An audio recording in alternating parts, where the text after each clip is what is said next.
Here's my quick tutorial on atomic structure. The protons are here. The atomic mass is here. That's the protons and the neutrons. So the protons is 8.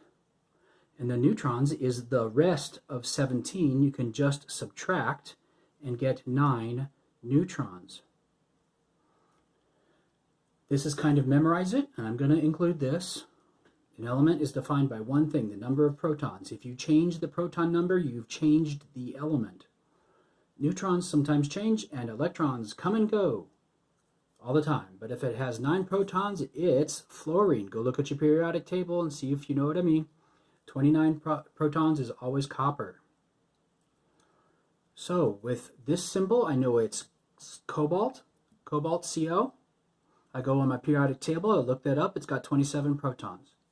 27 is also the atomic number. These are always the same. I rounded off my molar mass to be, or atomic mass to be 59. I think I'll just do that for you on a quiz so that we can't argue about that.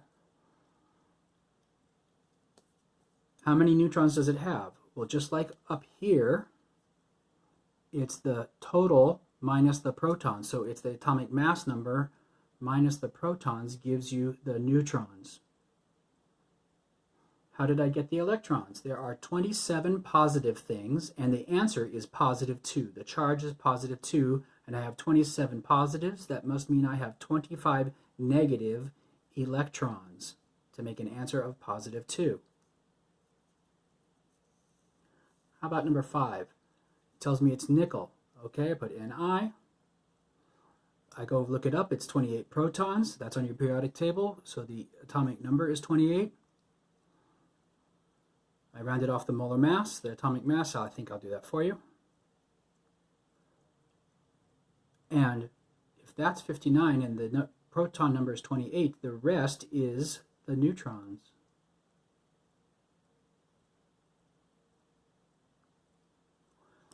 And the number of electrons is told me, is told to me, the number of electrons is 26. That's 26 negatives, 28 positives.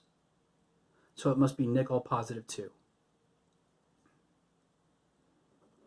What's different about isotopes of the same element? The same element must have the different isotopes. What's different? What's different? They have different number of neutrons, which makes the mass number different. What's the same? An element always has always the same number of protons. And so a neutral element always has the same number of electrons because it's equal to the protons. And the protons is the atomic number, so that's the same. Here's a new thing I didn't mention, but every element past lead is radioactive, and that's kind of just to memorize it. And uranium is the last natural element. Everything past that was made in a lab somehow.